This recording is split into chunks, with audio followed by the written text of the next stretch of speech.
pas yang ketiga kalinya benar, dan itu ada sesosok,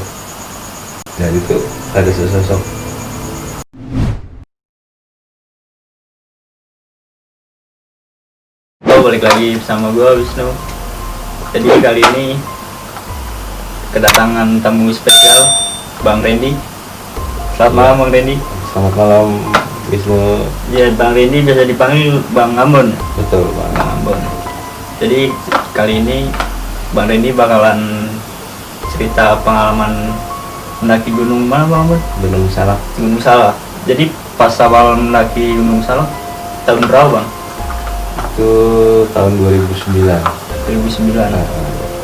2009 itu mungkin pendakian gua yang paling ekstrim lah di Salak. Entah kejadiannya yang aneh-aneh macam-macam lah. Yang pasti pas saya naik Salak bersama teman-teman itu merasa wah di dalam perjalanan, entah dalam situasi jalurnya atau mungkin suasananya juga. Pas berangkat dari Jakarta berapa orang? Kalau berangkat dari Jakarta itu sekitar kita ber-8 ya. Itu berangkat pagi? Berangkat itu kita sore biasa. Sore. Dan 8 orang ini kita tuh cewek 3, cowok 5. Itu awal mendaki jam berapa? Awal Itu nanjak. kalau awal nanjak kita berangkatnya itu jatuhnya Sabtu pagi. Itu pagi. Iya, Sabtu pagi kita baru mulai on dari start di kaki Gunung Salak itu lewat jalur Cidahu. Betul. Terus selama pendakian? Ya kalau selama pendakian sih ya baru untuk awal-awal aja sih biasa-biasa aja, nggak ada masalah atau mungkin nggak ada yang aneh lah dalam perjalanan dari pertama start pendaftaran sampai akhir. Karena memang pas kita naik itu lagi dalam pembersihan gunung atau mungkin di mana seorang pendaki atau mungkin sekelompok pendaki itu nggak boleh naik, jadi yang naik cuma kita aja. Tapi karena kita kenal sama yang penjaga pos, alhamdulillah kita akhirnya dibolehin naik untuk melihat pemandangan Gunung Salak. Dan di situ cuma ada kita doang, memang nggak ada pendaki lain yang ikut naik karena gunung itu memang lagi dalam ditutup. Iya, boleh diceritain dari awal pendakian sampai turun apa? Jadi begini ceritanya. Dari awal berangkat. Jadi kita berangkat nih 8 orang. Itu kejadian udah lama sih, tahun 2009 ya. 2009 itu dimana udah 11 tahun ya. Sekarang kan 2020. Iya. Ya memang pendakian kemarin itu pendakian sebenarnya sih intinya kita buat kebersamaan sih, udah lama nggak ketemu teman-teman. Akhirnya kita ikut 3 cewek, 4, 5 cowok, 5 cowok, 8 orang kan, 5 tuh cowok. Kita ngumpul di, kalau nggak salah waktu itu masih di Cawang deh, Dusun Cawang itu rumah susun. Jadi base camp kita utama dulu. Di situ kita naik, ya mungkin temen-temennya ya kayak ceweknya nggak salah Nova, terus Fitri, Ulan, temen cowoknya saya, Nana, Bandit, Ipung, GG. Itu naik bis apa? Itu kita ngejar naik bis. Naik bis dari Cawang kita ke Kampung Rambutan. Dari Kampung Rambutan kita sampai ke Cidahu. Dan itu berangkat waktu itu kita sore, malam lah. Akhirnya nyampe Cidahu itu pagi kan. Pagi itu kita nyantai dulu, kalau nggak salah jam 12, jam 11 lah nyampe Cidahu. Tapi kita tetap buat trekking ke naik gunung kita pagi. Betul. Karena butuh istirahat juga kan. Iya. Trekking kan kita di situ istirahat sejenak buat nenangin tenaga kan. Jalan kan lumayan jauh, 2 jam 3 jam dari Jakarta kan. Ya akhirnya ketika sudah sampai sana kita packing, kita nyantai, kita start jam 6 jam 7 pagi kita start dari gerbang rimba Gunung Salak. Kita start dari situ jam 7 jam 7 pagi kita start terus naik kayaknya. Ya walaupun udara agak dingin, gerimis, kabut sih nggak mungkin terang ya, pagi keadaan terang. tapi gerimisnya sih pasti. Terus yang kedua juga ada pacet lah. Pacet itu kayak lintah. Oh, yang kayak cacing. Betul, lintah kecil itu dia kalau nempel di kita tuh sebenarnya sih nggak apa-apa, cuma karena ngeliatnya jijik, jadi ketakutan. Sebenarnya dia nyedot darah kotor. Iya. Jadi lintahnya itu ketika nanti udah kenyang dia bakal copot sendiri. Habis itu naik, kita ketawa-tawa, ngobrol, nggak ada masalah sampai pertigaan Bajuri.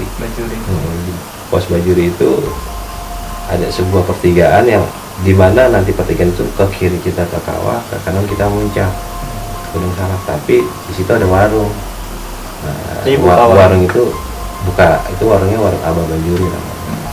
Tapi ketika kita naik kan keadaan emang masih belum boleh naik sebenarnya kan, tapi karena kita kenal, jadi kita di tapi yang penjaga warung ini nggak dagang. Jadi benar-benar di gunung itu sepi. Berarti cuman ada kelompok kita doang, berapa orang itu. Ya sudah, kita nyampe jam 12, jam 1 lah kita sampai ke pertigaan Bajuri itu, karena kita jalannya santai kan. Karena bawa santai cewek banget, karena bawa cewek juga yang masih baru naik juga. Mungkin namanya Ulan, mungkin ingat kali Ulan kalau lihat video ini nanti. Nah, dia baru naik juga, ya kita sama-sama naik santai, nikmatin, nyampe ke pertigaan Bos Bajuri. Dimana di situ kita diriin tenda, karena menurut kita tempat yang agak nyaman di situ karena dekat dengan air kan. Karena pos 3 itu dekat dengan pengairan, jadi kita aman. Jadi kita kekurangan air pun juga enggak, gampang. Bikinlah tenda di situ jam 1, jam 2, jam 3 kita bikin tenda, kita nyantai, kita masak, makan di situ. Dan yang ke jam 4-an lah, jam 4-an itu ada Nova sempat moto. Dia mungkin karena baru pertama kali naik gunung itu cewek motonya itu moto biasa sebenarnya, buat dia narsis aja, selfie. Emang sebenarnya dia udah tahu, itulah awal kejadiannya. Sebenarnya dia udah tahu di foto itu ada sesuatu hal, cuman dia masih belum berani buka foto itu ketika dia habis foto. Udahlah, nggak kita hiraukan kan, kita tetap fokus masak lah, tawa candaria. Akhirnya nyampe lah sore jam 6 ya, suasana makin dingin, gelap, sepi juga sunyi kan, tapi cuma kita doang berdelapan di gunung. Ya kita nikmatin secangkir kopi anak-anak sambil ketahuan ya, rokok. Iya. Terus yang keduanya itu di tempat itu tuh jadinya tuh suasana itu udah mulai gak enak tuh sekitar jam 8, jam 9. Kenapa gue bilang gak enak? Karena suasananya bisa gue di situ tuh hawa beda, suasana jadi kayak anehnya itu nggak nyaman aja gitu, kayaknya ada yang aneh.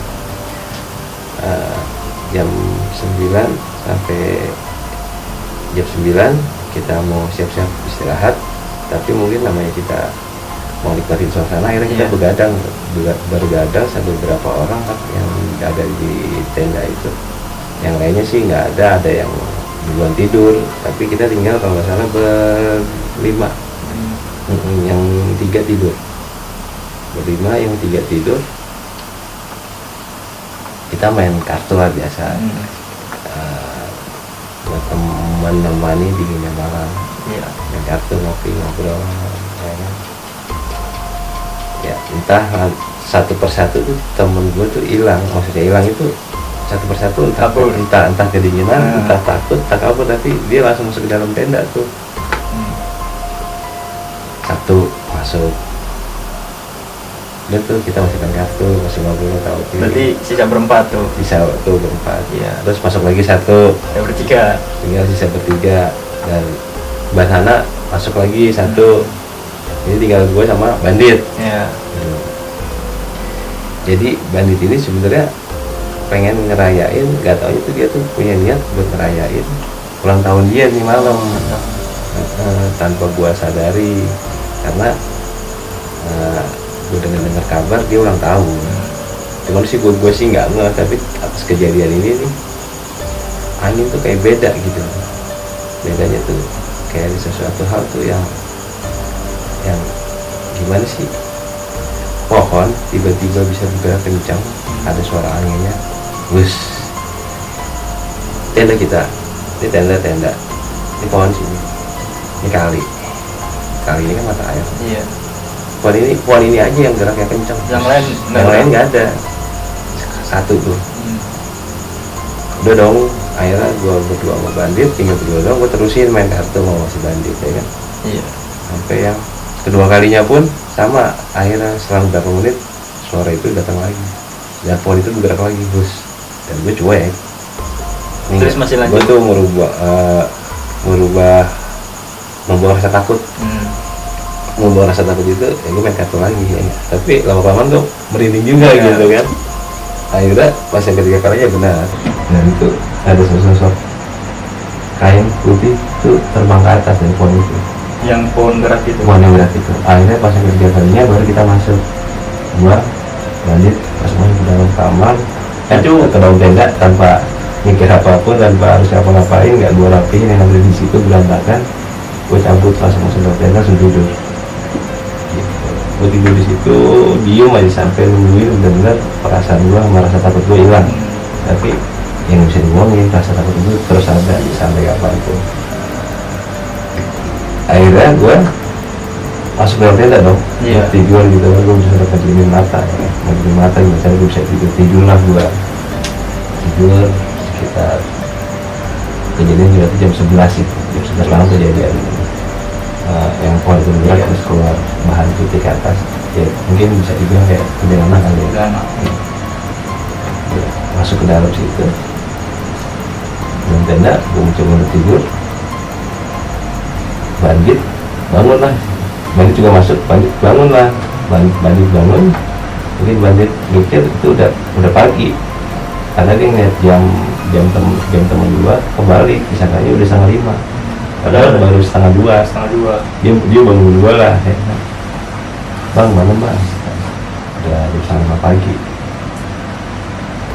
Tapi pas itu kok kayaknya gua baru tidur sebentar gitu kan. Bangun bang, gua bangun dong, apa Dit? Ayo kita keluar, masa pagi jam 1:30. Belum Dit, masih 1:30 ini, masih 1:30 bang dia.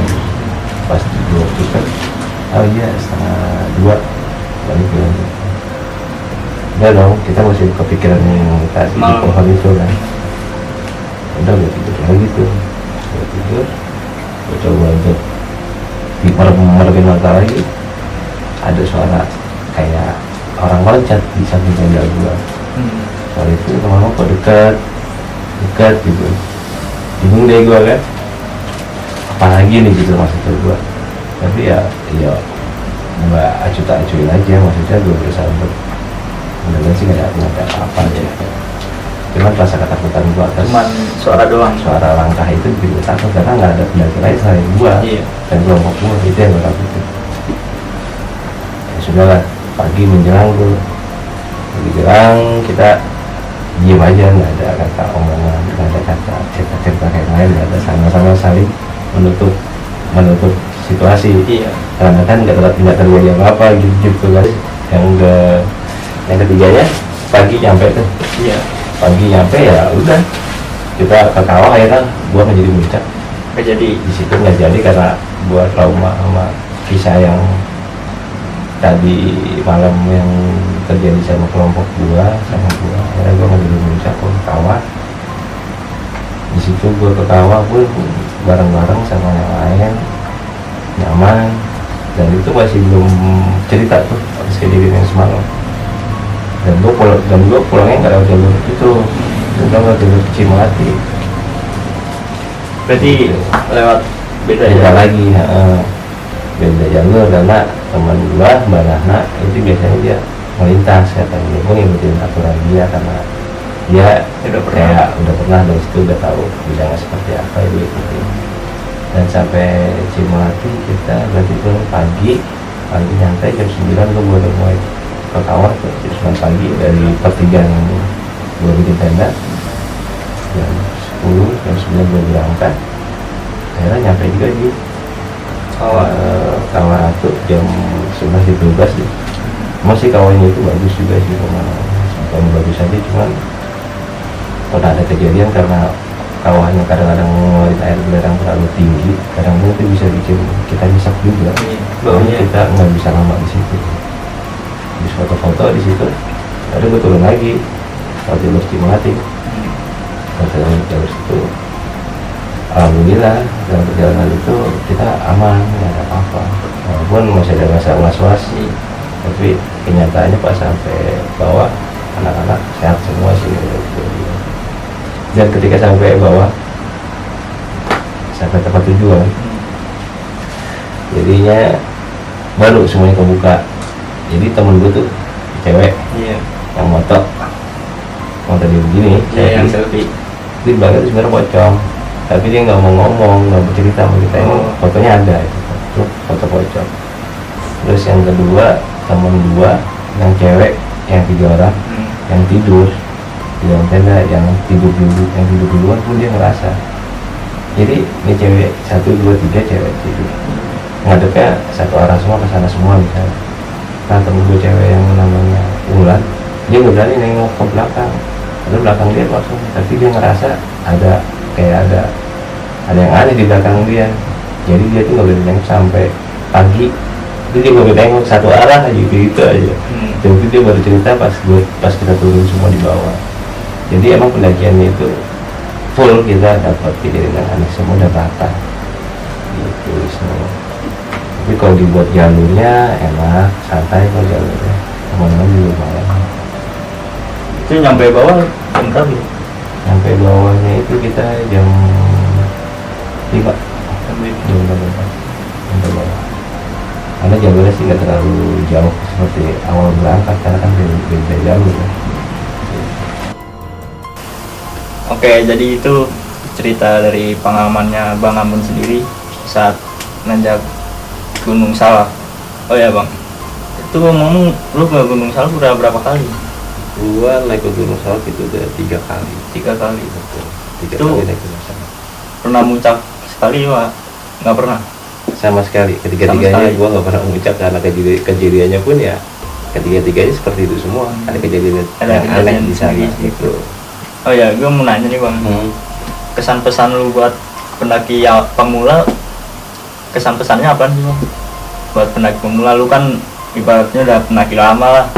Lu awal mendaki tahun berapa Bang? Sebenarnya sih gue bukan lama pendaki, tapi gue dulu mulai suka naik gunung itu tahun 2005. Dan gue mulai ngikut fokusnya di tahun 2006-2007 itu sama Sores.